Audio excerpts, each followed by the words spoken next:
People related to a psychopath. What is your creepiest story? My nephew was a crazy little person. Once, the entire family was playing hide and seek. He was around 9. He didn't like where I hid, so he flew into a rage. He tried to hurt me.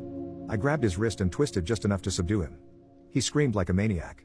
I released him. He then ran into another room stating he needed his Nerf gun to shoot me because he shoots people whenever he's mad.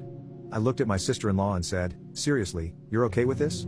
Her response was that his rage was my fault. I had no right to touch him and that I should have just let him hit me since he's only a boy. I told her, quite firmly, that if her crazy little kid ever even gave the appearance of causing hurt to one of my children, that I would put him down like a rabid dog. Fortunately, her husband, my wife's parents and everyone else present told her that she was wrong. Her kid was nuts and that this was a serious red flag. Flash forward 2 years, kid is still crazy, but that's everyone else's problem because he's still just a boy. I'm staying at their house. Things have mostly settled from that prior incident. I wake up very early every morning, so around 4:30, I find myself awake. I don't want to get up and wake up everyone else, so I just sort of lie there and meditate. At around 5:20, the door opens, thinking it's my kids, who were young at the time and still came to get us early. I kind of just glance up, then I notice that it's the nephew and he's holding what appears to be an AR-15. Now, I suffer from PTSD from Iraq. So my fight or flight response is triggered, my heart is pounding and I'm basically in survival mode. I wait, I watch, he creeps past the foot of the bed, walks up to my side and raises this rifle up to point the muzzle at my face. So I figure, this is it. I'm going to pass away, today it ends.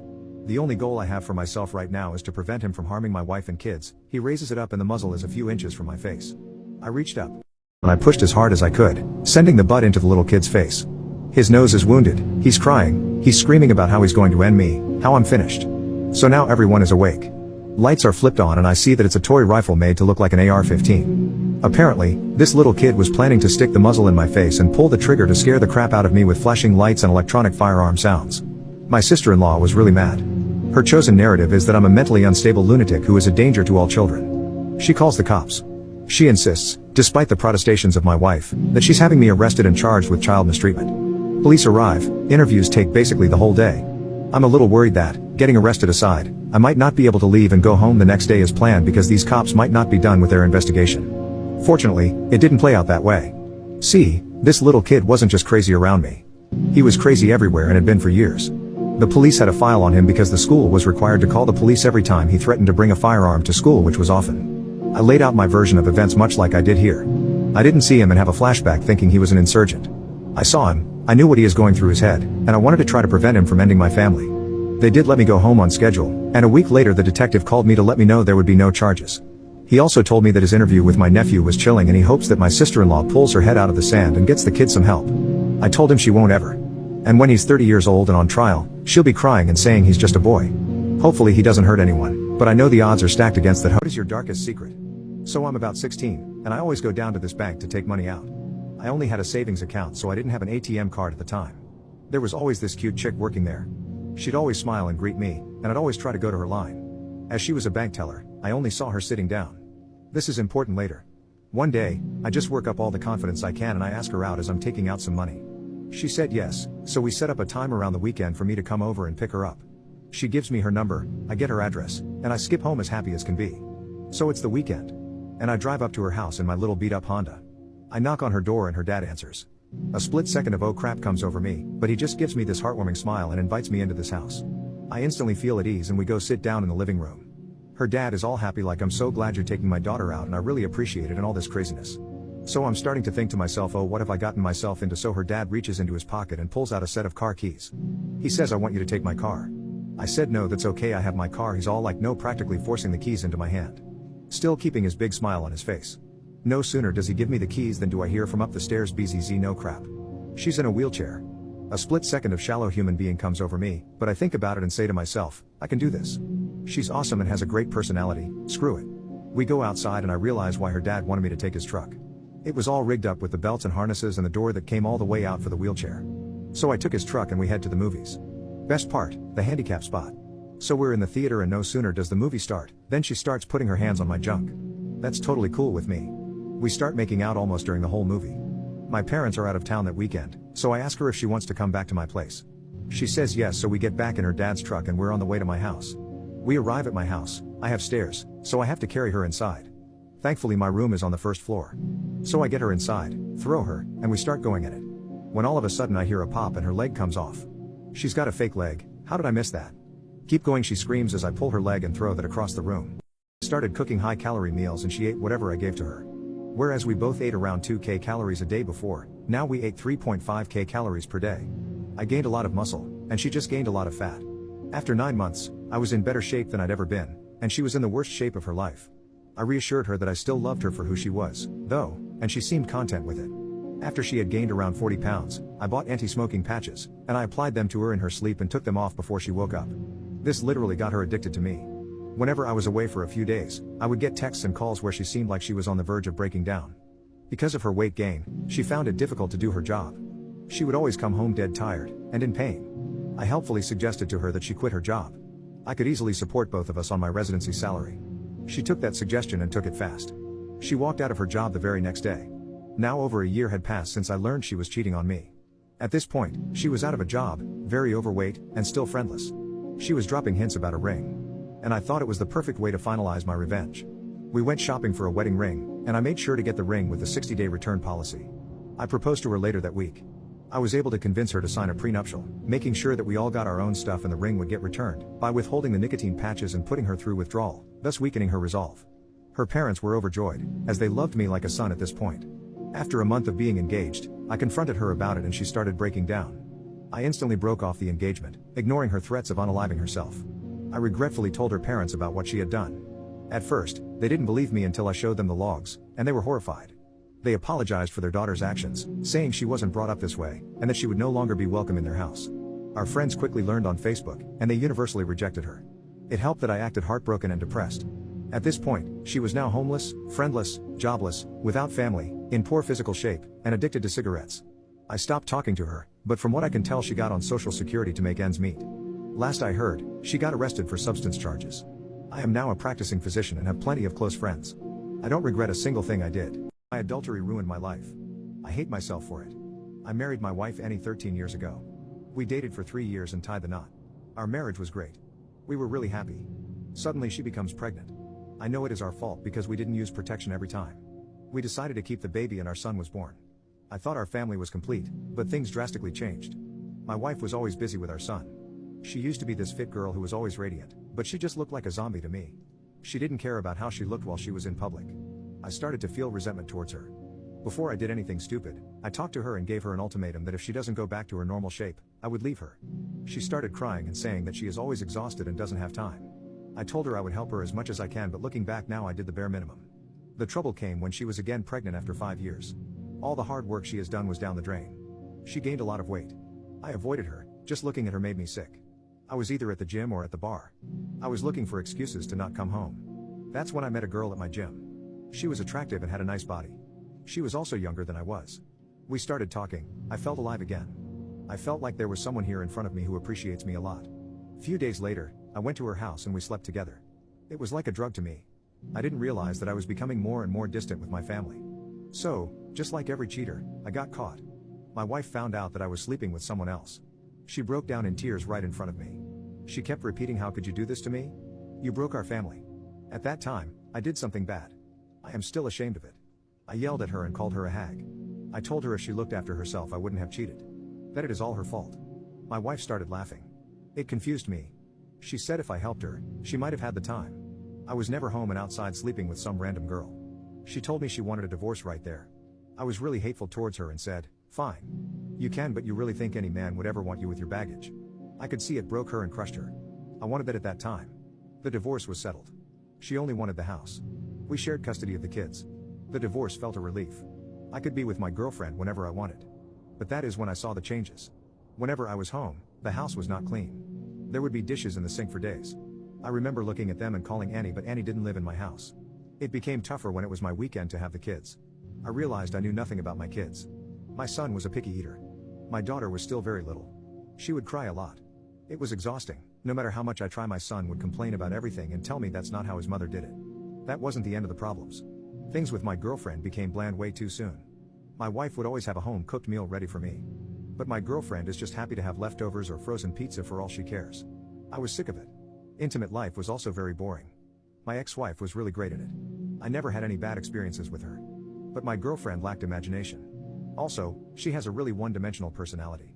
My son really picked on things. He started resenting me. He was rude towards my girlfriend. My girlfriend would abuse him by calling him a brat.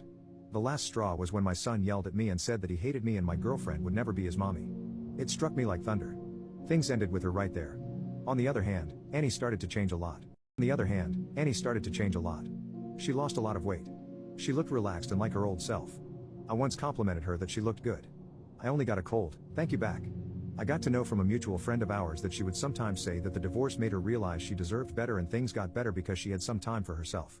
Before that she had to clean up my mess and now there is hardly any mess left. I was hit with another realization that I treated her badly. I never helped her when she needed my help the most. Annie understood me, she was kind and passionate. She was just going through a rough phase and I kicked her to the curb. I went into depression. I asked Annie if she could give me a chance. She said no. I don't blame her. For my son, I got to know she started dating an old friend of hers. My son loves him, my daughter calls him Dada. I tried my best for my daughter to call me that, but she didn't. I met them together at a business convention.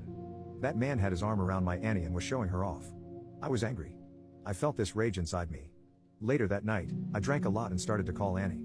I spewed nonsense that her new boy toy is nothing but a weak man that is dating a pathetic single mom like her. I know this because the next day she came to my house along with my parents. My parents ripped me apart and said to stay the hell away from Annie. I lost my kids. My wife and I already lost my parents after the divorce. I never felt so alone. I wake on my bed empty. Annie would always cuddle me early in the morning. I missed her warmth. Things between my son didn't improve. He probably knows why me and his mother aren't together. Few months ago, Annie dropped a bomb. She said that she was pregnant. That was the moment I knew I lost her forever. From that moment, whenever I went to her house to get my kids, I would see how her boyfriend basically worships her and takes care of her needs. If I wasn't so stupid or arrogant and helped her, cherished her, we would still be a happy family. I guess this is my punishment. I have to see another man play family with my Annie and kids. Am I the a-hole for telling my boyfriend the ugly truth about why I don't want to sleep with him anymore? No one in my real life knows what I've been dealing with since I've been too embarrassed to talk to anyone about it. I feel like I've been a little too tolerant towards my boyfriend, and now the reality of how gross he is dawning on me. I'm 24 years old, and I've been with my boyfriend for 2 years now. He's 31, and he works in construction, therefore he spends most of his day in dirty work clothes. I think the level of dirt and grime that he encounters at his job has sort of damaged his relationship with cleanliness. I'll flat out say he has awful hygiene habits. When we first started dating, I was really put off when I realized that he didn't shower every day after work. The first time I slept over at his place, he took his work clothes off and got right into bed. He literally had dirt falling out of his hair, and he smelled like oil and sweat. It was a tough night. I had to crawl out of bed as he dozed off because I couldn't stand how strong his smell was. I spoke with him about it, and for the next couple of weeks, he started showering but then just sort of stopped after maybe a month. Now he showers maybe 2 or 3 times a week. And it still really bothers me. He has other gross habits, like he's used the same toothbrush since we started dating 2 years ago and refuses to let me replace it. I stay with him despite his flaws since he truly is a strong, hardworking man with more good traits than bad ones. But even I have my limit. Like the first night he slept over at my place, he did shower, but he ended up grossing me out in a whole new way. When we woke up in the morning, I realized that my fitted sheet had been all torn up near the bottom of my mattress. It looked crazy, like a werewolf had torn it up with its claws or something. My boyfriend and I showered together that morning, and as I was looking down, I put the pieces together. Am I the a-hole for telling my boyfriend the ugly truth about why I don't want to sleep with him anymore? My boyfriend's toenails were overgrown and unkempt to the point of being sharp. He must have cut up my bedsheet with them as he slept. We had another talk about hygiene, but he wasn't taking me seriously and kept joking that if I wanted his toenails cut so bad, I should just do it for him.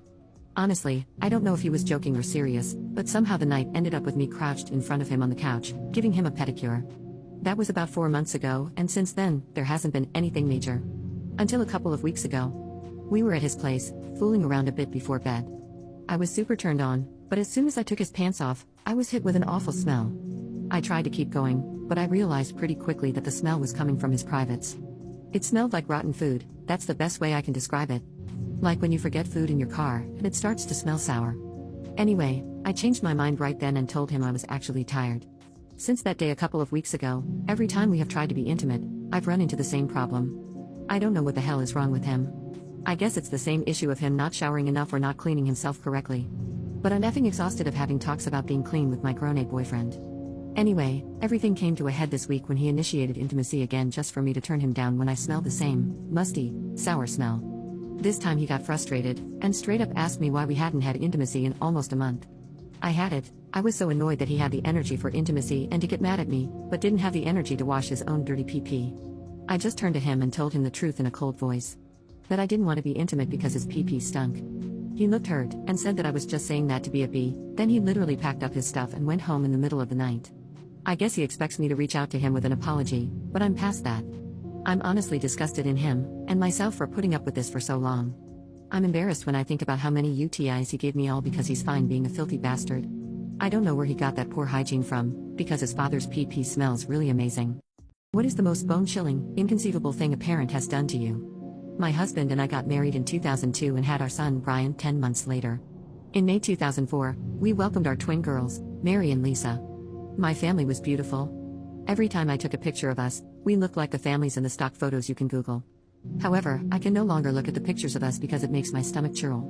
When my twin girls were born, we had no issues in the hospital. They were born right on their due date and passed all their postnatal tests with stellar stats. But when we got home, we noticed that Mary was developing a rash. I hadn't really dealt with allergies in kids since my son didn't have them, and neither did any child or adult in my entire family. I wasn't sure what it was. I thought that maybe she just had sensitive skin like me. It took 3 months to figure it out. During that time, her allergic reactions got more and more severe. Eventually, we figured out Mary was allergic to coconut. The doctors told us that it was a particularly rare allergen, so it wasn't on any of the skin test panels they ran. When we found out what she was allergic to, we were relieved. So relieved. You see, when I was a kid, my mother would put coconut oil in my hair all the time. It looked greasy as hell. I hated it, and once I was old enough to start doing my own hair, I never put that stuff in my hair again. Imagine the irony when I found out I had a daughter with a severe allergy to the one thing I hated my entire life. We told my mother, and she laughed as well. She made jokes about how my baby must have heard me talking about my hatred for coconut oil while she was still cooking inside me, and decided that she needed to hate it too. We all had a good laugh and left it at that. Or so I thought. My mother and I have always had a contentious relationship at best. We got along well enough, but we vehemently disagreed on certain topics. As far as raising my kids, my mother was hands-off and respected all of my decisions, even if she didn't like them sometimes. The only thing she continually got on my case about was the coconut oil thing. You see, my girls had very textured and curly hair. It was a little on the rough side, and my mother always insisted that a little bit of oil would make the curls soft and more defined. I always said no. I cannot understand how she did what happened next. I was giving a midterm that day to my students, and I had to be at my research lab late that night. My husband was away at some conference, and our nanny was down with the flu. So, I had my mom come take them for the day. My son was almost 3 years old, and the girls were a year and a half old. Overnight visits with my parents weren't exactly common. They weren't unusual either. They had always come back from these visits very happy and well taken care of, so I had no second thoughts about leaving them with my parents. They spoke to me on the phone after their lunch, and then, around 5 p.m., we video chatted. The kids were also happy and healthy. I got home around 10:30 p.m. that night and called my mom to see if the kids were up by any chance so I could say goodnight. I missed the kids by about 20 minutes. They'd already gone to bed. So, I talked to my mom for a little bit, but she's a pretty early sleeper too, so we hung up and went to bed. I woke up around 5 a.m. the next morning to go pick up my husband from the airport at 6. I picked up my husband, and neither one of us was very hungry yet, so we thought it'd be a nice treat to pick up the kids first and go to brunch with my parents. We got to my parents' house at 7:45 a.m. My parents weren't there. My son was at the neighbor's house and ran outside with the neighbor as soon as he saw his daddy and me pull up. He was hysterical and crying, and I couldn't calm him down, and what happened next broke my heart. What is the most bone-chilling, inconceivable thing a parent has done to you? My blood pressure was rising because now I'm thinking that something horrible had happened to my parents. My neighbor tells me that she isn't sure what's happening, but there was an ambulance at my parents' house at 6 a.m. My dad had run over and woken them up to see if they could watch my son for a few hours until he got back. Of course, fate said yes. I'm calling my parents nonstop at this point, and I'm getting frantic because I don't know what's happened. My son was still crying, but he was calmer. He still couldn't really explain to me what had happened, though. I honestly don't remember the details of what happened next, but somehow we figured out that the ambulance was from a hospital nearby. We broke several driving laws trying to get there. We got to the hospital, pulled into the emergency entrance that was for ambulances only, left the car, and bolted inside. A few nurses took notice of us immediately and were asking us what was wrong. I was calmer than my husband at this point, so I explained that I didn't know. I told her my twin girls and my parents were here somewhere. I'll never forget the look on that nurse's face. She knew exactly who I was at that moment, and she was about to cry. Another nurse took me and my husband to an empty room. They asked us to calm down and listen to the doctor before we went to find my family. My mother had put coconut oil in both my daughter's hair when they were playing the previous day before bed. The girls loved it when my mom did their hair, so they had asked for braids, and my mom accepted. She put coconut oil in both their hair because it would make for smoother braids. According to my son, Mary started to get a little dizzy and itchy when my mom was doing her hair. So my mom gave her some kids' Benadryl, which made her sleepy. Since it was close to bedtime anyways, the kids then went to bed. Giving her Benadryl was something we did whenever she had a mild reaction, since it usually meant she accidentally came across some coconut from a secondary source. We also showered her from head to toe immediately to erase any lingering traces of it. My mother simply gave her some Benadryl, kept the coconut oil in her hair and put her to sleep. The Benadryl made her sleepy and unable to wake up or be conscious enough to wake up her brother or cry. She vomited in her sleep and the rash spread all over. Her little body was swollen to twice the size. She had asphyxiated in her sleep. She died painfully and slowly in the early hours of the morning. My mother had found her when she went to check on the kids in the morning around 7 a.m. She had already passed away by then. My mother screamed, called for my dad, and that's when they went to the hospital. My dad hadn't known about the coconut oil until my mom explained. To this day, I've never seen my father so angry. At the hospital, he was unable to look at my mother, out of fury, or me, out of shame. They had rushed to the hospital hoping there was some way to save Mary and to get Lisa checked out immediately, since he thought she might have a mild allergy as well. I can't even explain to you the emotions my husband and I felt. I remember seeing my little girl and just being in denial. There was no way that she was gone. This had to be a horrible, horrible nightmare. The following days, the funeral, and explaining to my other kids what had happened are events I still can't talk about. It just breaks a part of me. My mother was investigated, as was my entire family. I almost lost my kids to my country's version of CPS once because they thought my kids were in danger. My husband and I had to fight tooth and nail to show that uprooting them during this time would be the worst thing for them. My mother was never arrested. My father did leave her, though they're not officially divorced. It's been 13 years. Brian just got his license this year, and Lisa is going to start high school soon. Both of them are healthy and turning into amazing adults. I don't think I could ever recover from the loss of my daughter. We miss her so much. My stepmom took my PS5, so I deported her to her home country. I'm an only son. My mom died of ovarian cancer 5 years ago. It broke my dad's heart. They had been together since college and were the same age, with my dad being a month older. I'm 22 and I'm about to graduate college with my degree in chemistry when the main problems started to occur. I went to college on a full-ride scholarship. This is important. Later, my dad met my now stepmom when she was my mom's nurse at the hospital where she spent her final days. My stepmom, Grace, played all the right notes to gain my dad's trust. She was empathetic to him, nurturing, comforting. After my mom passed, I was 17 and old enough to sense that she was just trying to weasel her way into getting my dad's resources. But it was up to my dad if he wanted to be in a relationship with her. I was in my final year of public school, and had just won a scholarship to attend college out of the country. The following year, my dad mourned my mom for a year, and that whole time Grace would check in on him by phone every month or so, in my opinion, to scope out the possibility of sinking her hooks in him. After a year passed, Grace took the gloves off and went hard after my dad. Grace was only 40 when she and my dad started seeing each other. I didn't like her. But at the same time, my dad at least didn't seem so depressed anymore. So I tried to be less pessimistic about her and give her the benefit of the doubt in my gut. I didn't trust her though. But we are Scandinavian, and at least in my family, the son does not tell his father what to do or even offer any opinion. Grace is from El Salvador, if you're wondering. My father was a very successful banker during his career and amassed quite a portfolio of wealth. I'll spare you the details, but after 6 months of dating, Grace and my father are married. My dad never really got over my mom, though, and he was getting weaker and weaker, even though he was only 57. Since his health was fading, he called me to him and asked me a question. Point blank, he said, "Boy, what do you need to set you up in this life?" I told him, "I don't need anything. I'm a man and can take care of myself." "What are you even talking about, Dad? You're 57. You won't be dying anytime soon." I did remind him that he had living sisters with children, my aunts and cousins. I also reminded him that I had a full scholarship to college, so I insisted that he didn't need to worry about giving me any cash. He died only a year later at 59. I, of course, have seen lots of Hollywood movies. So I consider the conspiracy theory that maybe my dad's nurse wife poisoned him and made him sign over all his money to her. But I really, honestly do not think that's what happened. Other relatives didn't like Grace either, but they knew my dad was totally in love with my mom and that her death utterly broke him. Well, long story short, my dad bequeathed his 5-bedroom house to me, even though I wasn't expecting it and didn't ask for it. He gave a small endowment to each of his sisters and their children. He left about 80% of all his existing money to Grace, which amounted to several hundreds of thousands of dollars. My dad ignored me because he's generous to a fault and still gave me several tens of thousands of dollars, which were, of course, very useful to me. Grace tried to put on a friendly front, but I could tell she was angry as hell that she didn't get my dad's house. It belonged to me, and I had the legal papers to prove it. She was especially mad because we live in an extremely upscale and trendy location, and houses are hard to come by and easily sold for massive profit.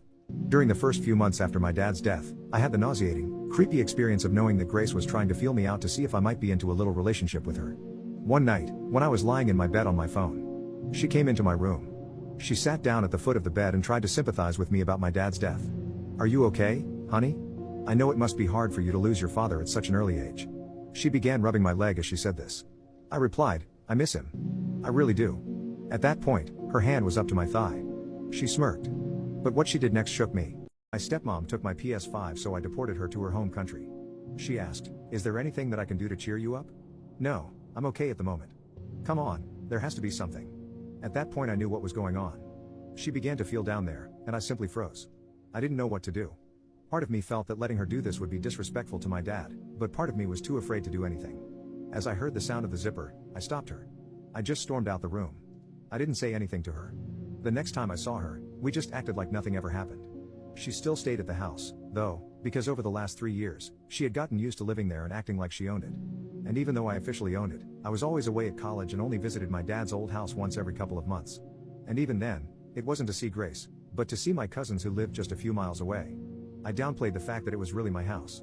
And over the months, I think Grace gradually forgot that she really had no legal right to the house. She probably believed that sooner or later, because I never asked her for any of the hundreds of thousands of my dad's dollars that she now had, that I was somehow independently wealthy and would just give up my house to her. When she started dating some new guy only 5 months after my dad was in the ground, I was furious. When I came home from college after graduating reading, she and her new boyfriend, some sleazy-looking dude named Ivan, who was also from El Salvador, were acting like I was a guest in my own house and that they owned it. I played along. Grace told me she gave away my PlayStation 5 to Ivan's cousin because I'm too old to play video games. Not my PS5. Not the one thing my father gave to me. I was done with her. I decided to come up with a plan. I quickly changed all my network passwords that same day. I smiled, but I knew what I had to do eventually.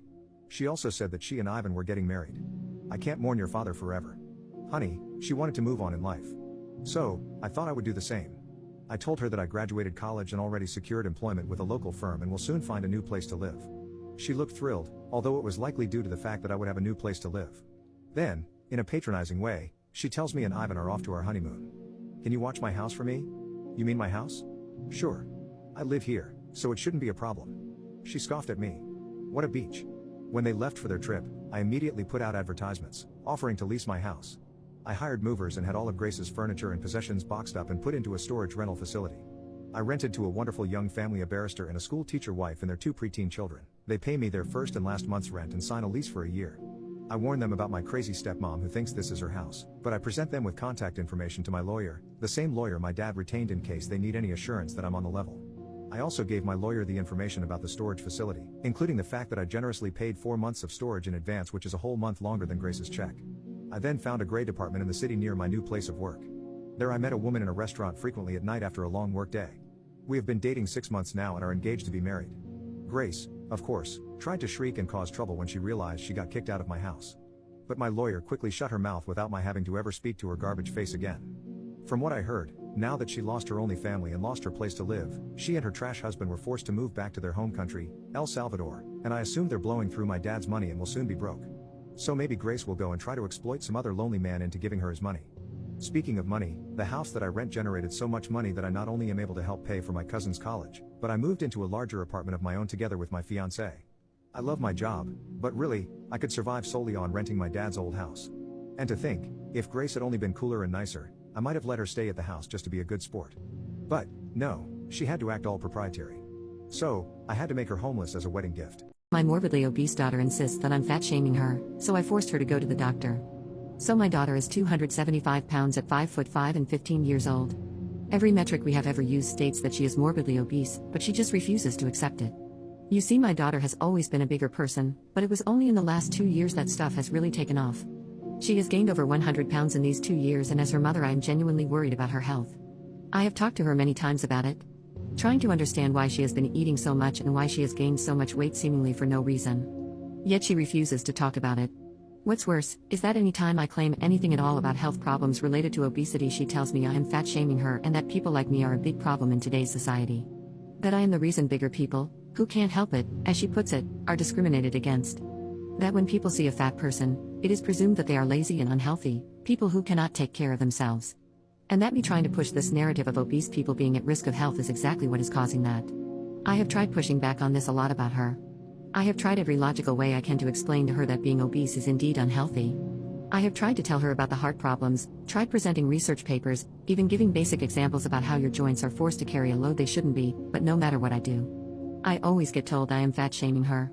Another huge problem is that my daughter seems to push this lifestyle of obesity and claim it is perfectly normal. She often tells me to just get over her weight, that she should be allowed to be fat, and that as a parent I make her feel unwelcome in my house due to her weight. It has gotten to the point where she refuses to go grocery shopping with me, because seeing me pick up vegetables or fruit and buy them is triggering for her, and that I am contributing to fat phobia by not buying junk food. One of the times we went grocery shopping together, she cried on the way home because I refused to buy her Ben & Jerry's. So one massive problem that we had been having is my daughter's refusal to go to the doctor and get her health checked out. She, of course, claims that doctors are fatphobic a-holes and they will say whatever they need to in order to keep pushing this narrative of fat people being unhealthy. The last time we spoke about, I put my foot down and told my daughter that she is going to the doctor to get her metrics checked because I cannot live with a daughter who gets heavier over time and is on track to be 400 pounds by 18. What I said was very harsh, I'll admit. But I was at my wit's end with it all.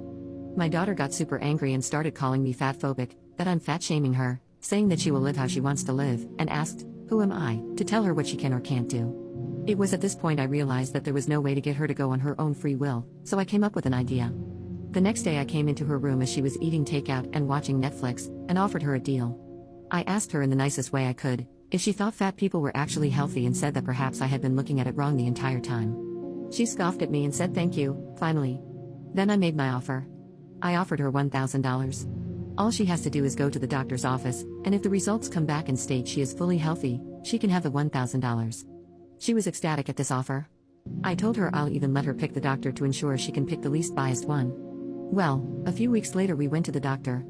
We got her checked out, and the results came back 2 weeks after that. We went through them with the doctor, and what do you know, my daughter is at risk of various health problems. And at this moment of time, is very unhealthy. The doctor explained to my daughter very calmly that she is obese, and that the way she is right now, with her current sedentary lifestyle and eating habits, she is on track to have serious health problems. The doctor went into details about the dangers of it all. When we got home I had a serious talk with her. I expected her to scream, cry and call fat phobia, but I was wrong. She seemed very responsive to it, and she said it opened her eyes a lot. She admitted that she searched for a doctor who holds a stance where he is biased towards fat people not being as unhealthy as society makes them out to be. And even then she had to face the cold, harsh truth. This happened yesterday, and last night was also when we decided to make a change. She seems determined to be healthier and this morning asked if we could go pick up veggies from the supermarket. Divorcing my husband was the biggest mistake of my life. If I could give anyone a piece of advice for divorce, it would be to not do it under normal circumstances. If your spouse is beating you or threatening you or your children, then of course get out and fast. In my case there was no abuse. We were together for 8 years, that was mostly good, and we have 4 kids. Right around 5 years I got a promotion at work, and I got it in my head that my ex-husband was dragging me down, or at least holding me back from more success and a better life. We never had a lot of money, but with my promotion I was now making more than he was. I started working longer hours, and at the same time his hours were cut, so he was at home more. I really began to resent him because he was home and because he got to spend time with our kids. Most nights when I got home they were already getting ready for bed, if not already sleeping. After a few months of my new job it was clear to me that things were not going well at home without me there. Some nights the dishes weren't done when I got home, or the kids had not eaten, or whatever else I could think of to be mad at him about. It really didn't matter. He kept saying that he would try harder, but that it was hard being home all the time. That always made me really mad. For the next couple years things kept getting worse. My hours weren't any shorter and he was on and off full time. There was no convenient time for him to be working full time because of my hours, but we also needed the money. Whenever he would tell me that he could get extra hours I would always complain, and the less hours he worked the more I complained that he wasn't bringing in enough money. Whenever he brought up the contradiction I would tell him that he needed to figure it out. I knew that it would bother him, so I started saying that a lot and for everything that I could. I really started to resent him and I pulled away from him. I knew that it was hurting him, but I didn't care. If he didn't want to be hurt, then he would at least try to make me happy. I used that same thing to justify when I started to talk to another guy at work. I thought he was just a friend, but talking at work turned into texting at home, and then pictures and videos, and then trying to sneak some alone time with him. I knew that it was wrong, but it made me feel so alive, and my husband had not made me feel like that in years. I was tired of being unhappy and I was doing this for me. The worst was the night that I came home at a reasonable time and found that he had cleaned the whole house, cooked the whole family dinner, and picked out a movie for all of us to watch together. This would have made me swoon a couple years earlier. But that night I couldn't even look at him and I pretended to be sick. I spent the rest of the night in bed while he waited on me and checked on me and even made me different food and brought it to me in bed. It made me feel terrible, and then it made me angry that he made me feel that way, and by the end of the night I was texting with the other guy. Over the next month or two from that night it did not matter what he did. He was wrong just for breathing most days. He would get so upset with how I was treating him and I would just wait and egg him on into losing it because I knew it would happen eventually. After most of the fights we had, he would apologize for whatever I told him he did wrong if there even was something. But I never did. I would usually find a way to make him feel even worse. I knew that I was right because he was wrong, and that was all that mattered to me. I even pretended that I didn't care when he found out about my relationship with the guy from work. It really destroyed me inside to see him holding back tears, but I wasn't going to let him see that. He was at his weakest, and that was when I chose to tell him that I wanted a divorce. I could almost hear his heart shattering inside his chest. He talked and fought and said that we could work through it together. I really wasn't interested in fixing our marriage, but I mostly ended things with the other guy, but only because I knew I could get it back if I wanted it. I could see that he was trying, and occasionally I would let him know, but for the most part I kept being a huge bitch to him for any and all reasons that I could think of. I'm not sure how much more the man could have done to make me happy besides finding a job that paid enough for me to not have to work at all. He said that he was looking, but looking and finding are two different things. It was around this time that I discovered this group and a few others. I started posting things about him, from my perspective only. And I got so much positive feedback for how I was feeling that I knew I was right. The more I posted, the more validation that I got. It wasn't just me who knew that my ex-husband wasn't worth keeping around. I had the whole internet telling me how terrible he is. I started saying awful things to him and even outright ignoring him. I was so confident with mine and everyone else's opinion that I contacted a lawyer and within a couple weeks had filed for divorce. I continued to use this site and a couple others to validate my feelings and for encouragement to go through with it, and finally it was done. It went pretty smoothly. My ex-husband didn't ask for much besides to not get divorced and to try to work it all out. I didn't care about that though. He was broken, but I was free. I could do whatever I wanted without having to feel any guilt or answer to anybody. It was an amazing feeling of freedom. It didn't last long though. In the first month after he moved out, I missed garbage day 3 times. There was also rarely a single clean dish, and the laundry sat in piles so long that I had to start doing the sniff test to see if it could be worn again. I also never saw my kids more miserable. My oldest had seen some of the messages from the other guy months earlier, and she knew that ex-husband still wanted to try to work. It didn't take her long to stop talking to me at all except to say that she wanted to go to ex-husband's house. The others all told me that they wanted to live with their ex-husband too. I did my best to try to make them happy, but I ended up just buying them toys all the time, and the happiness only lasted minutes. I also was having a lot of trouble with work. Being alone, I couldn't work all those extra hours that I was expected to. I finally gave in and started calling ex-husband to watch the kids. He would always come over as soon as he could, and he always asked me if I needed anything. When I would get home, I would find clean dishes and laundry and even dinner sometimes. He would never say too much after I got home. He would just say to call him if I needed anything and leave. One night he took out the garbage and brought it to the curb because it was garbage night and I forgot again. He always looked so sad when it was time to go. Finally, after a couple months, my friends convinced me to go out on a date. It was for dinner at a movie and I was excited and hopeful, but at dinner I started getting a feeling of overwhelming guilt. It got so bad that I ended up not even going to the movie. A week and about 1,000,000 years later, I was on a therapist's couch. I told her everything that had happened, starting with the promotion that I got at work. She did not agree with me or with any of the encouragement to divorce that I got. I ended up in her office 2 and sometimes 3 times a week, and the more that I talked to prove that I was right, the more that I started to see how wrong I was. It was truly heartbreaking. I don't know if I cried as much in my whole life as I did in the first month in her office. After about $2,000 of therapy sessions, I learned that my ex-husband had his faults, but I figured out that mine were so much worse. I did so many awful things and said awful things that I wouldn't want to be with me, but he did. I still remember him asking me in the meeting with the lawyer to please not go through with it. I did go through with it though, and then later I bragged on here how great it felt. / I was so wrong, and now I can see it. A couple weeks ago I went outside with him when he was leaving the house. I asked him about getting back together. When he looked at me, his eyes were full of tears and a couple went down his cheeks. He told me that he didn't know if he could. He said that the pain has been too much for too long, and that if we got back together that I might just turn around and do it to him again. He said that he always thought that I would realize how much he loved me and stop until I signed the divorce papers, and let out a big over-exaggerated sigh of relief. He said that hurt him more than anything else, and that he doesn't know if he can ever trust me again. I don't blame him. I destroyed a man who, looking back, was a great husband. I deprived my kids of having a great father in the house with them, and I took his kids away from him. And I, the one who pushed for the divorce expecting happiness and a life of freedom, spent all my free time sitting at home or sitting on a therapist's couch. I think my wife did surgery on my son and never told me. My wife has been a plastic surgeon for 6 years. We married only 6 months after meeting. She joked that she only married me for my perfect features. No good plastic surgeon would ever touch your face, she would say. That's why I married you. I couldn't resist fixing you up if you were anything other than perfect. Even in our early stages of dating, my wife would bring up how beautiful our child would be. It was all she cared about. Our baby boy arrived several months after we married. I'll never forget the look on my wife's face when she held Jaden in her arms for the first time. I swore it was a look of disgust. You see, Jaden wasn't exactly the cutest baby. I thought she was being shallow, but I figured once she came to love him, she wouldn't care. Unfortunately, as Jaden aged, his features grew to be more interesting. His nose outgrew his face, his cheeks became so full he looked swollen, his lips were thin as paper, and even his forehead, on top of being Rihanna-sized, started to form premature wrinkles. Nonetheless, I loved him just the same. But, I could sense resentment grow in my wife. When Jaden turned 7, I started noticing some changes. He started waking up far too groggy in the mornings. Practically falling asleep in his cereal. Then the real changes came. At first they were subtle.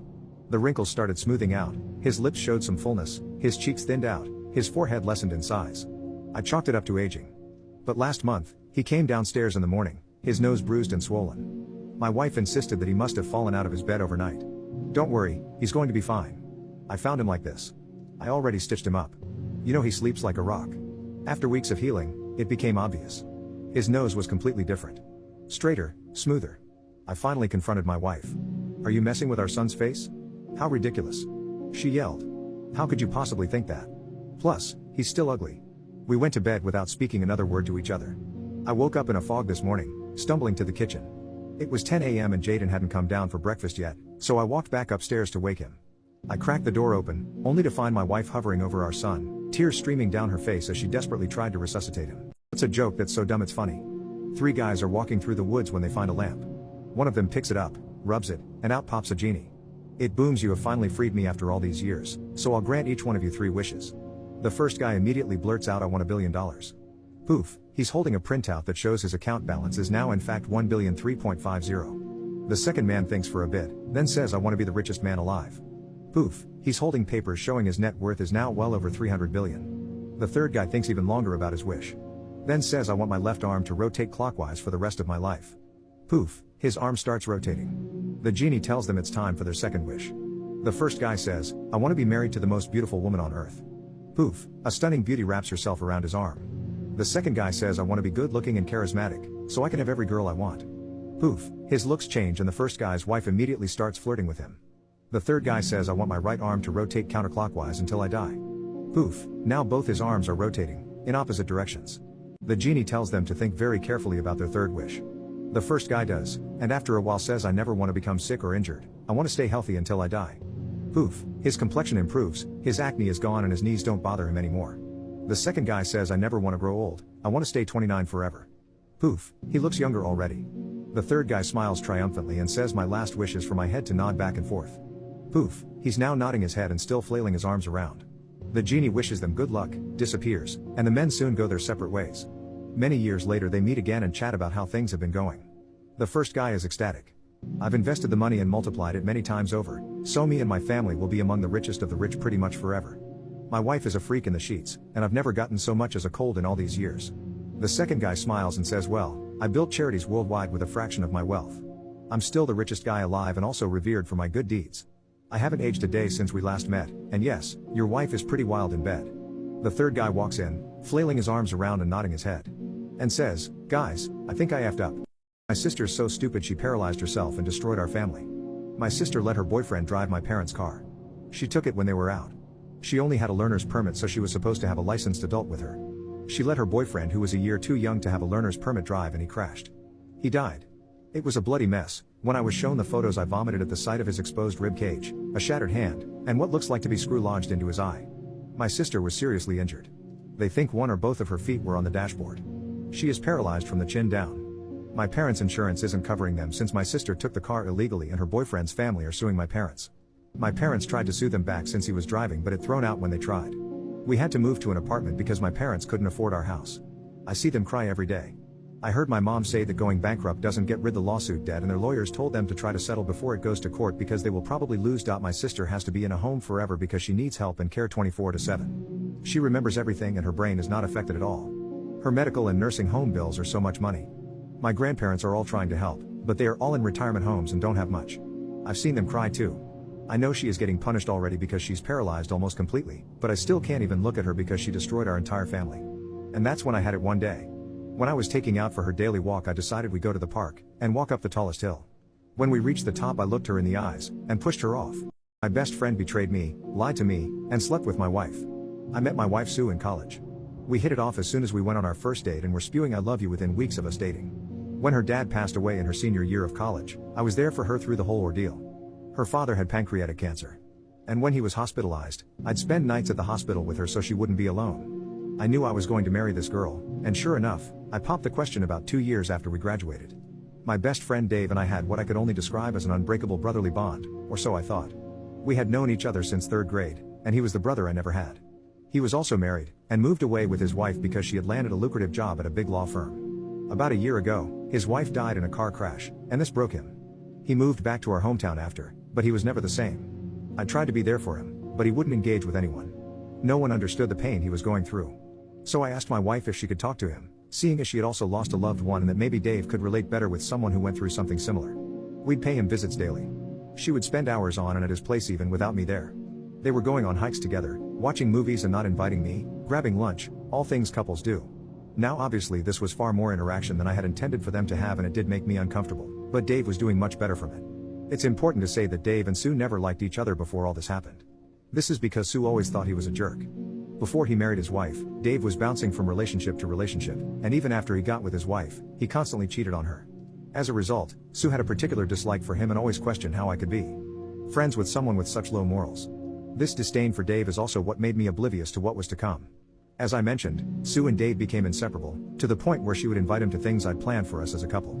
Moreover, she started portraying characteristics of what I now know to be classic cheater behavior, always on her phone, becoming increasingly distant, little to no intimacy, and coming home very late. At this point it was all too suspicious and one day she was texting and I asked who she was talking to. She said it was one of her girlfriends and when I asked to see what they were saying she became very irritated and called me possessive. When I talked to Dave about how uncomfortable their friendship was making me, he assured me nothing was up and even accused me of not trusting him and my own wife. I was getting gaslit. This continued until one day Sue went out again. My best friend betrayed me, lied to me, and slept with my wife. She said she was going to her sister's for the weekend because she needed some space from me because I was driving her crazy with my accusations. I was still very suspicious and called her sister to confirm if she was indeed expecting Sue to visit. She confirmed that she was but that Sue had not yet arrived. Mind you, she left around 3 p.m. and her sister's place is about 4 hours away from where we live. It was now 10 p.m. Something in the back of my head told me to go to my friend's house so I did. Sure enough, my wife's car is parked a couple of feet away from my friend's house. At this point it was clear as day as to what was going on, and I hate to admit it but I cried. Hard. After a few minutes I decided to go in and see if this is really what was happening. I went in through the back door which I knew would be open. I quietly made my way in and I could hear my wife panting. I was shaking. When I made it to the door of his bedroom I could see through the creak. My wife, leaning on his nightstand. I'll never get that image out of my head. I pushed the door wide open and they both froze, staring at me. It took every ounce of my being not to slap the living hell out of Dave. I just walked away and got into my car. I could hear them scrambling and my wife started screaming at me to stop and that she could explain. I didn't want to look at her. I don't know what I would have done so I just drove away. I cried the entire drive home and they were both spamming me with calls. I went to one of my college friends and have been here the past week or so. Someone help me please. I plan to get my revenge, so tonight, I am going out with my friend's mom and also my girlfriend's mom. We are going to have so much fun. My gold digger wife cheated on me for a luxury lifestyle. She effed around and found out and now regrets her actions deeply. I'm glad things turned out for her the way they did. So I have been with Sarah for 5 years and married for 2, and in those 7 years everything was great. When we first met it was love at first sight. I loved her more and more throughout the years. My friends even made fun of me for my changed character when I was with her. Before meeting her, I was usually a cold and very stoic man.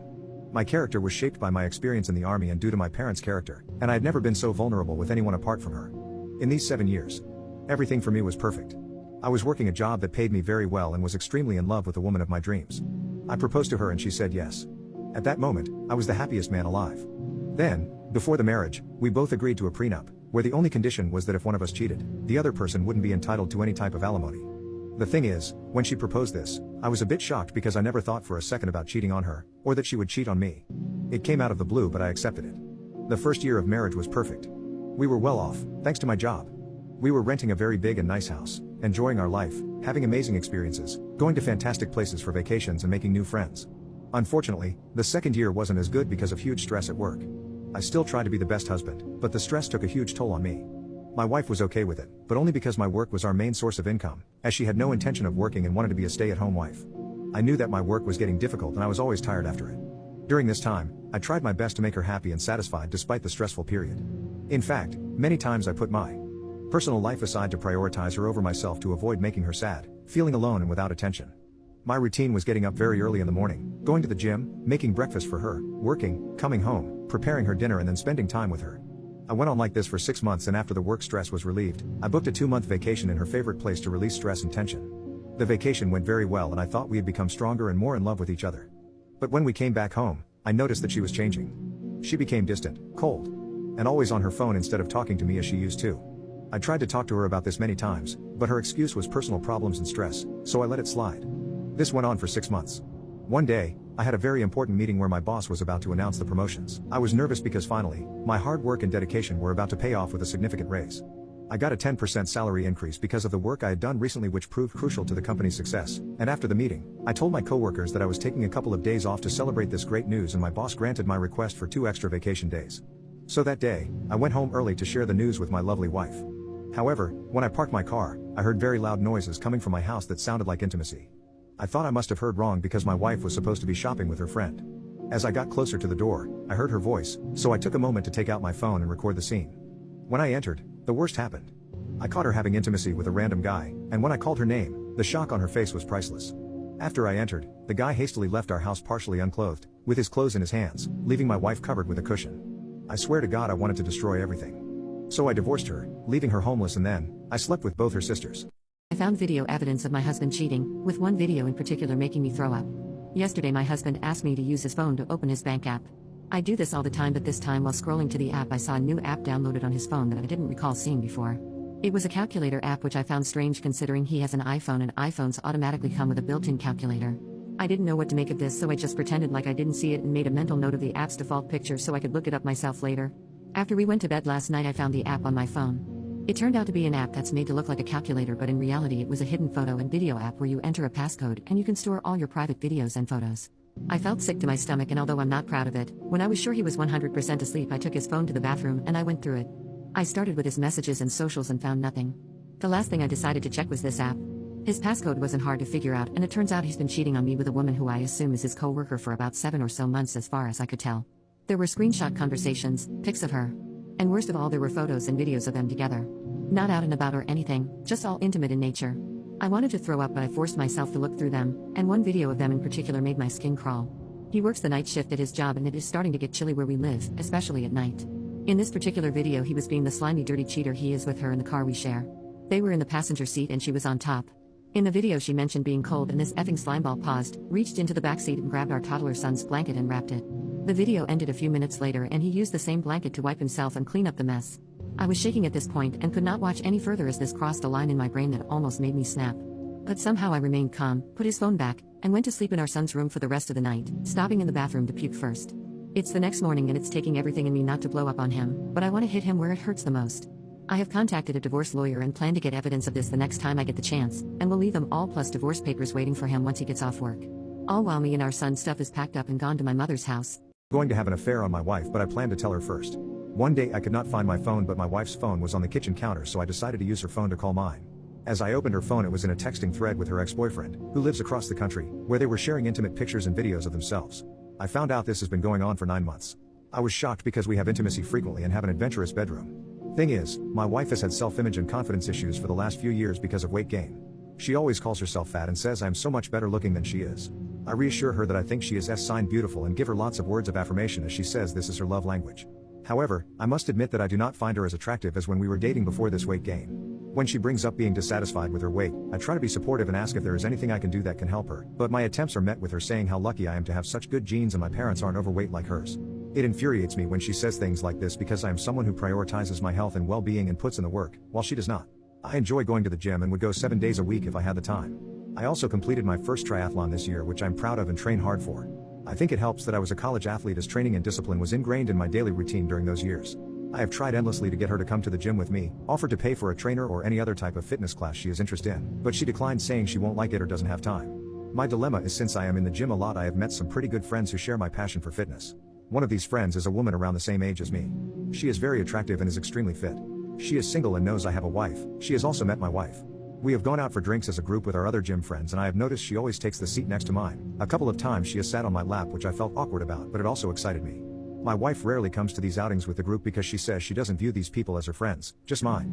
My gym friend has expressed interest in just the two of us grabbing dinner or drinks together, but I have declined each time out of respect to my marriage, but I find her invitations very tempting. Now that I know my wife has opened up our marriage, I feel justified in pursuing something with my gym friend. The spark is undeniable with her, and the thought of our unclothed bodies laying on top one another drives me mad. We will be grabbing drinks as a group tomorrow night and I intend on being open to her advances and being flirtatious back to see where it leads. I have also decided to tell my wife that I know about her affair with her ex-boyfriend and that I am okay with it, but I will be pursuing an affair of my own. I didn't want to go behind her back and thought being open about the situation would be best. I expect her to get emotional and shed a lot of tears, but my mind is made up. I've always been an eye for an eye type of person and would not be able to forgive her without having an experience of my own. I would hold way too much resentment towards her.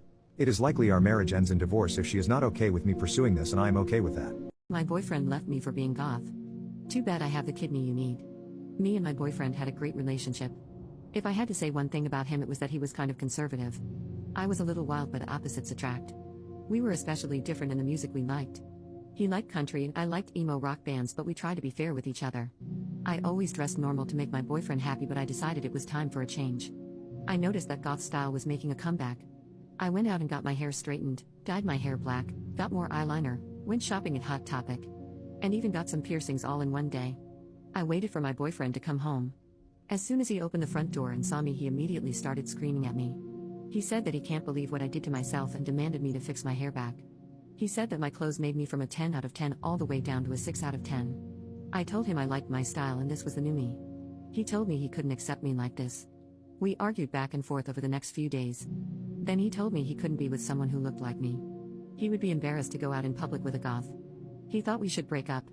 He said he would give me a few days to get my stuff together and find a new place. It was hard to find a new place, so Brad let me stay at his house in the meantime. We were by no means back together, but we still had an ounce of respect for one another. A month later, I was at work when I got a phone call. Brad had been in a car accident. I rushed to the hospital. I found out he had kidney damage and would need a new kidney. Brad's family was at the hospital when I got there. The doctor told us all that we should start getting tested to find out who was the best match as a kidney donor. Surprisingly enough, it was me. I had the best blood match and tissue type. Plus, I was in the best shape of everyone there. I was chosen as the donor. I would help Brad even though he had broken up. We waited in the waiting room a few hours while the doctors performed emergency surgery on Brad to stop the bleeding. Then we were told we could go see him. As soon as I walked in the room, Brad said, "Oh, what's Gothirella doing here? Doesn't she look so terrible with her black hair and black clothing?" I could tell his family was embarrassed for him and I felt terrible. No way was he getting my kidney now? I told him that I was going to give him my kidney to save his life, but now he can forget it. Then I walked out of the room. His family called me a few times to reconsider, but I started ignoring their phone calls. Am I the jerk? Men who have laid hands on their wife, what was the reason for it? My first wife was perfect in every single way except one. She had a very weird obsession with popping pimples, and damn near every morning I would wake up to her long acrylics prodding away at my back trying to pop a pimple. At first I thought it was a cute thing of her to do, but the more time went on the more I realized this woman was crazy about popping pimples. Apparently, she popped the pimples of every single one of her friends. I told her repeatedly that I hate having my pimples popped, and that she should stop, but the woman never ever listened to me. It was getting frustrating and most mornings we would have serious arguments about it. The morning I snapped was the morning I pleaded with her not to pop my pimples. I had worked a night shift and came home around 7 a.m. I told her I wanted 5 hours of sleep and she could wake me up normally around noon. I asked her not to pop my pimples just this one time.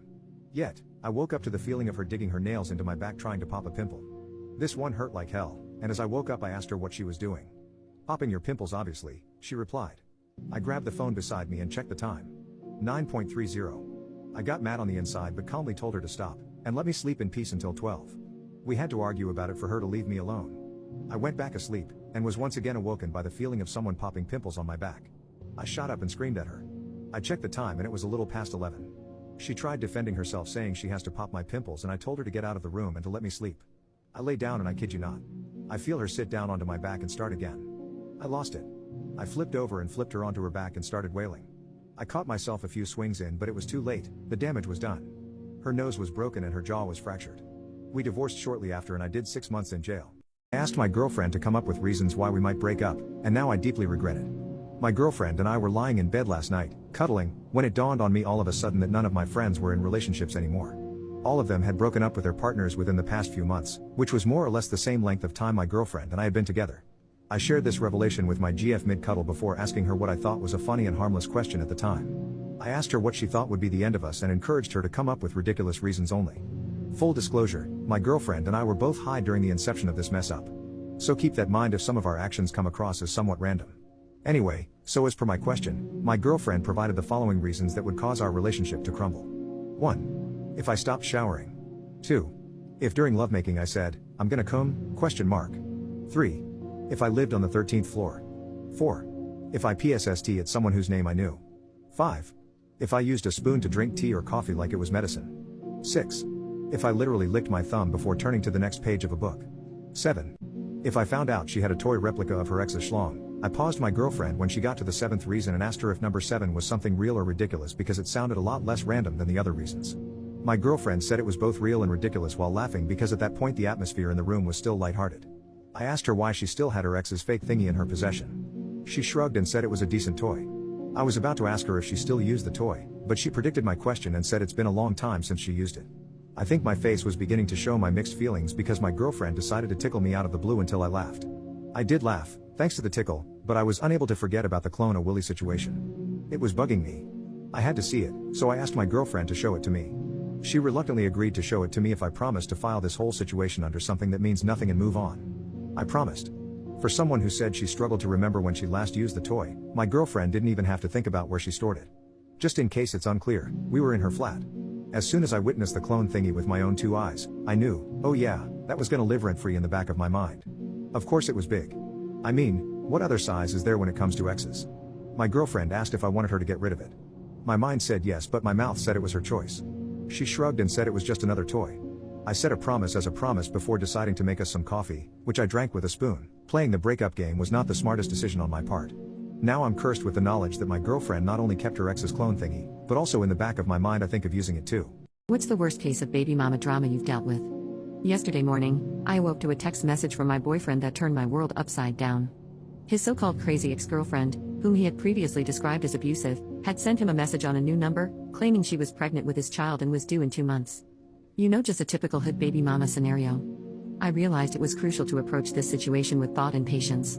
I waited anxiously for my boyfriend to return home so we could have a conversation about this bombshell. As he dialed his ex-girlfriend, it felt like I was sitting in the shadows, watching 2 lives collide with no information or answers forthcoming. As he grew increasingly agitated during an hour-long call, we decided to leave the house. Supposedly, we were going for gas and cigarettes, but instead, he announced, "I'm going to see her." Fear and unease washed over me, as he had previously shared that she was still using substances during her pregnancy and had a history of physically abusing him. I'm not one to seek out confrontations, but I have reached my limit. He was driving at least 100 miles per hour. Glued to his phone as he called and texted her incessantly. My anxiety escalated to a full-blown panic attack. His driving made me compose a note on my phone, contemplating the possibility of my own death. In it, I expressed love and forgiveness to those who wronged me, urging them to find happiness in my memory. Despite the half-hour drive it should have taken, we arrived at her place in just 15 minutes. He instructed me to stay in the car, and not to listen, speak, or intervene in any way. After the first hour had passed I contemplated going inside, but instead, I decided to listen to him and stay put. As I was waiting, an all-black Suburban pulled up right next to me and asked where I was from. I told the gentleman I was waiting for my boyfriend as he was in that house and pointed to it. They ended up knowing my boyfriend and told me, "Oh, so you must be Tyron's side piece." To which I just kind of awkwardly laughed so they could leave. How did they know my boyfriend's name? It got to the point where I was in the cat waiting for 5 hours. For 5 hours my hands were trembling, my heart aching, my breathing labored, and tears streaming down my face. I was convinced he was dead and my life was about to end as well. We returned home later that day, and he was a mess, crying, screaming, and threatening harm to her and her current boyfriend. I hadn't uttered a single word during the entire ordeal, refusing even to let him touch me. The next morning, I awoke to his kisses and an "I love you." But I felt detached and numb. Later, a text message revealed he had arranged counseling for her, himself, and the unborn child. I felt excluded and abandoned. Then came the text, saying she would stay at our home until things were resolved. And my trust in everyone shattered. The idea of a stranger occupying our bed infuriated me. Especially this animal. No matter what I did, he was situated on her moving until things got figured out. Lo and behold, a couple of days later this woman was sleeping in my house. I guess she lied about her due date because she ended up giving birth 2 weeks later. What story is 100% true, but still blows your mind? In 2004, Mitch was in his final semester at a college in Louisiana, when he met another senior named Kayla. The moment he saw her, he knew he was in love. After graduation, the pair stayed in Louisiana and moved in together while they got their careers off the ground. He was completely infatuated with her. 2 years later, the pair got married and shortly after, Kayla got pregnant. By the time their daughter was born, Mitch was making so much money that Kayla became a stay-at-home mom full-time. By the time their daughter was 2 years old, they had their son. Mitch was a complete family man and his life was perfect. A few months after his son's birth, Mitch was lounging in the TV room when something strange caught his eye. He noticed that the red lamp in the corner of the room was looking blurry. He rubbed his eyes and looked around the room, but nothing else was blurry. When he focused back onto the lamp, he noticed that the lamp was still distorted. Even after turning the TV off and walking over to the lamp, it was still blurry. He didn't have bad eyesight and was completely confused. He thought that it must have been an anomaly, so he turned back to the family room and turned the TV back on. However, no matter how hard he tried, the distorted lamp was in his peripheral vision the whole time. It bothered him to the point that he turned the TV back off and went to investigate the lamp once more. This time, he noticed that the lamp was not only blurry, but it was now upside down. Now he was genuinely concerned that there was something wrong with him. Nothing else in the entire room was blurry or upside down. A few minutes later, his wife and kids get home, and he decides to not tell his family about it. He is determined to figure it out himself. After dinner, the family plays some games together. Then everybody goes upstairs and falls asleep. But after everyone had gone to sleep, Mitch was laying in bed thinking about this lamp. Finally, he snuck out of his bed and he just stared at this lamp. He spent hours watching this lamp morph, turn upside down and get more distorted. The next day Kayla found Mitch passed out on the couch. Still, Mitch still doesn't tell her about the lamp. Kayla asked what was going on and he told her that he wasn't feeling well and was not going to go to work that day. But Mitch didn't go to work for 3 more days. He just sat on the couch, fixated on the lamp. Kayla picked up on his strange behavior, but Mitch never told her about the lamp. He kept telling her that he wasn't feeling well. She pleads for him to go see a doctor, but every time Mitch would say he's alright. As this lamp became larger and more distorted, Mitch became unable to respond to his wife. He became totally unresponsive, so Kayla decided to call a doctor to figure out what was going on. While she's on the phone, Mitch notices that the lamp is growing exponentially. It grew to the size of the room itself and all he could see was the color red. Then, Mitch starts to notice voices and screams coming from somewhere in the distance. He feels this blinding pain in his head. He opens his eyes and sees that he's laying on the sidewalk across from a building at his college with a crowd of people staring at him. He has no idea what's going on. So he naturally starts scanning the crowd looking for his wife and kids. But before he could find his family, a police officer ran over to him, picked him up, ran back to his police car, put him in the back and drove off. When Mitch is in the back of the police car, he asks the officer, "What's going on?" The officer would tell him that he was attacked by a huge college football player and had been knocked unconscious. Mitch then asks where his wife and kids are, to which the officer said that he had no idea. That's when it clicked. The lamp wasn't real. Neither was his wife and kids. It was all a hallucination while he was unconscious. He had experienced 10 years of his life in just a few moments. Mitch was taken to the hospital where he would make a full physical recovery. Unfortunately, after he was released, he was horribly depressed and had to get intense therapy degree for the family that didn't exist. What is the most effed up true story you know? It's effed up because it happened to me. Met a girl when I was 25, she was 22. Dated for 3 years and eventually got married. She was a very wonderful person and I couldn't ask for a better girlfriend. While we were planning a wedding, she mentioned that her ex-boyfriend offered to DJ for free. They dated for 3 years when she was 15 to 18, and it was a clean breakup. He was also married so I really didn't have a problem with it. I mean, free DJ service. So, we get married and go to the reception. Everyone is having a grand time. I was talking with a buddy of mine and in the corner of my eye, I see the DJ ex-boyfriend staring at something. I look over and he's staring at my wife, who looked amazing, and my wife was staring back at him. I continued to talk to my buddy but kept an eye on them. She was across the room but they smiled at each other and she started looking around the room probably for me but I was pretty well hidden. My wife walked towards the bathroom area and the DJ asked his assistant to take over and started walking in the same direction. I started to panic inside. I excused myself and walked in the direction. Couldn't find either one. There were 3 bathrooms, one for men, one for women, and a family bathroom that locked inside. I went into the men's room, no one there. I waited for a few minutes and the family bathroom opened up and my wife saw me and tried to get me to go dance but I wasn't budging. The guy eventually came out few minutes later, and my wife swore up and down that he was just helping her with her dress. I left. She called my phone and again swore that nothing happened. We talked about it the next day but I couldn't grasp why she would need him, of all people, to help with that sort of thing. I was able to get an annulment. I never remarried. What situation felt slightly unsettling, but became actually terrifying when you later found out the story behind it? When I was a teenager, I was goth. Black hair, black clothes, black makeup, and even had a pair of combat boots. My friends and I, in typical goth fashion, often hung out at the local cemetery. We started going as a joke but soon discovered we liked the peace we found there. That all changed one night. My friend called to see if I wanted to hang out and I did. None of our other friends were available. They were either working or recovering from partying the night before so. We were on our own. My friend picked me up and we drove up to the cemetery. We were hanging out, smoking cigs, and BSing about the latest issue she was having with her boyfriend when we noticed at the top of the hill we were on, about 100 feet away, a bonfire had been lit. This cemetery is about a block off campus of a major university and it's not uncommon for college students to go there to party, so we didn't think much of it. My friend and I sighed, knowing that we would have to get going soon. It was illegal to be in the cemetery after dark and we knew the police would show up because some jerks had decided they needed a bonfire. We decided to finish our six and take off. Just then, the most horrible stench came wafting down the hill from the direction of the bonfire. My friend gagged and covered her mouth. I shook my head and said, I don't know what they're doing. Let's just leave. We get in the car and my friend suggested, maybe we should just go up and see what they're doing. My stomach turned and a cold shiver went through my body. My friend must have had the same feeling because, at the same time, we both said, no. We should leave. My friend turned the car on, switched on her headlights, put the car in reverse, and looked over her shoulder before starting to back up. I was still looking up the hill. A figure stepped in front of the bonfire. I could only see a silhouette, but I was sure whoever it was watching us. A feeling of terror hit me and I said, go. Go. Getting louder and more panicked with each word. My friend looked back up the hill for a second and just as the figure took a step towards us, she slammed on the gas and peeled out, going in reverse down the hill. She rammed the gear shift into drive and we were out. We didn't say anything for a while until she said, what on earth were they burning? I shook my head. I don't know. She dropped me off at home and I went to bed. The next morning, I woke up and went out to the kitchen. My mom was there, drinking her morning coffee and I joined her. We talked about her job for a bit when she suddenly came out with, did you hear what happened last night? I shrug and say no. I had just gotten up. She tells me that a woman she worked with was kidnapped from the parking garage. Oh my God, I exclaimed. Did they find her? Yes. But too late, she replies. Whoever took her had ended her life. They found her this morning up in the cemetery. He had tried to dispose of her in a bonfire. I froze. My brain was going a mile a minute, the realization slowly creeping up. I never hung out at the cemetery at night again. I think back to our decision to leave instead of investigating the fire. That one decision could have changed everything. When did you realize your girlfriend was your wife?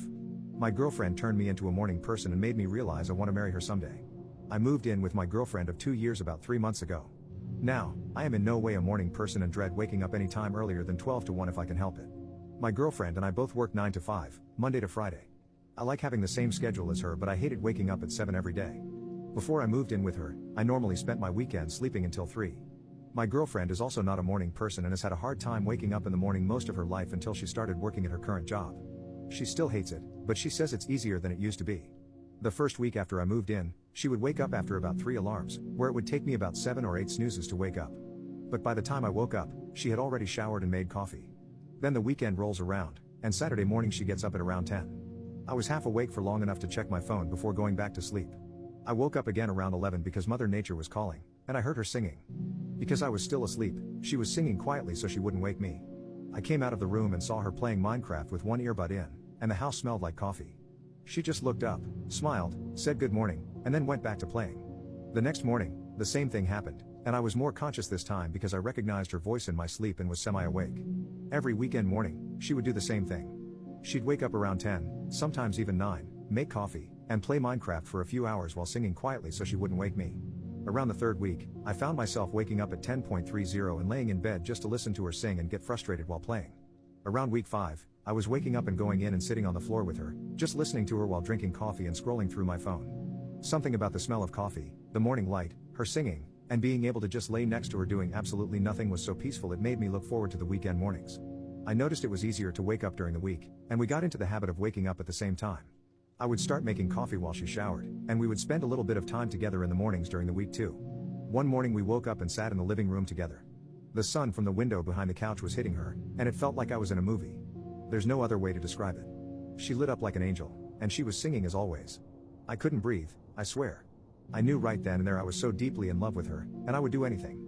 I knew I wanted to spend my life laying on the floor next to her while she played Minecraft and sang. This woman single-handedly fixed my sleep schedule and made me fall in love with her by doing the same thing she did before I moved in, only with me. So I decided that this woman would be the one I lose my virginity to. We both agreed to not do the deed until we got married, so I had never seen her naked nor have I ever touched her anywhere. It wasn't until one night where I came back home earlier than usual from work on her day off. I went up the stairs very quietly in attempts of surprising her. She had just come out the shower and was naked. I come up the stairs and we come face to face in the corridor. My so-called girlfriend, or shall I say man, had a hot dog that was longer than mine. I'm considering divorcing my wife because she can't get over her mom dying. Yeah, I know, everyone is fired up at the title and ready to tell me what a jerk I am. So here we go. My wife's mother passed away 5 years ago from lung cancer. It was not a peaceful or easy death. Our lives understandably went on pause after the diagnosis and we both spent a lot of time off work helping care for her mother. My wife had a pretty typical showing of grief at the time, cycling through different stages. Same with our 3 kids. After she passed, however, my wife got really bad. I totally understand this. I can't say I know exactly what she went through, because I haven't had a parent die, but I understand how devastated she was. For months after her mom passed, she could barely function. I gently took over pretty much all the responsibilities in the household and with the kids. She had been attending grief counseling since the diagnosis and continued after the death. None of this is the problem. I endeavored to be as supportive as possible. She cried on my shoulder every night for months, and I just thought this was the worst of, for better or worse. The problem is that after 5 years, she does not seem any better or more functional. She stopped grief counseling about 4 years ago and refused to go again, stating it would not help her and that nothing could. About a month before any major holiday, she will have a major downturn. In bed half the day, crying all day, does not want to interact with the family, does not have the energy to do anything around the house. This will go on every single day until about a week after the holiday ends. Every holiday is intense grief, just as much now as it was 5 years ago. October, November, December, and January, her mom's birthday month, every year are particularly bad. I am essentially without my wife. And I'm a single parent to my 3 kids. Altogether, she is completely incapacitated by grief for about 6 months out of the year, and it has been this way the past 5 years. When I say incapacitated, I mean incapacitated. When she is in the depths of her grief, she is completely incapable of intimacy with me or the kids. There is no cuddling, spending time with us, going on family outings. I don't make love for half the year. I've stopped asking her if she wants to talk about it because she can't get any words out between sobs if she tries. What hurts the most is that the kids have stopped asking or being concerned if they see their mom in bed when they get home. They just go about their day and might casually mention, "Oh, mom is sad today," if they're siblings, or I ask where she is. They don't really seek affection with her anymore because they rarely get anything more than tears. I've discussed this with therapists, my parents, friends, etc., and I know all the rebuttals people have for this, so let me preempt them. She is unwilling to go back to therapy for grief counseling or to see a doctor for depression. Yes. I know she's severely depressed. I can't force her to go to the doctor. I've tried so much. Yes. It really is just as intense as it was 5 years ago. No. I never tell her to get over it or blow her off. On my worst days I just give space and leave her be. Most days I try to offer her some comfort. If you want to judge me for leaving her alone, whatever, but know that I feel like I essentially have caretaker fatigue at this point. No, she does not have a history of depression, but she does have ADHD, don't know if that's relevant. I feel like my wife died when her mom died. I would do anything to get her back, even a small piece of her. But she doesn't seem willing or able to move on past her mom's death. I feel awful for considering a divorce, but I don't know what else to do. I'm currently typing this sitting beside my mother-in-law's grave, and I'm thinking of digging her out and just bringing it to her honestly.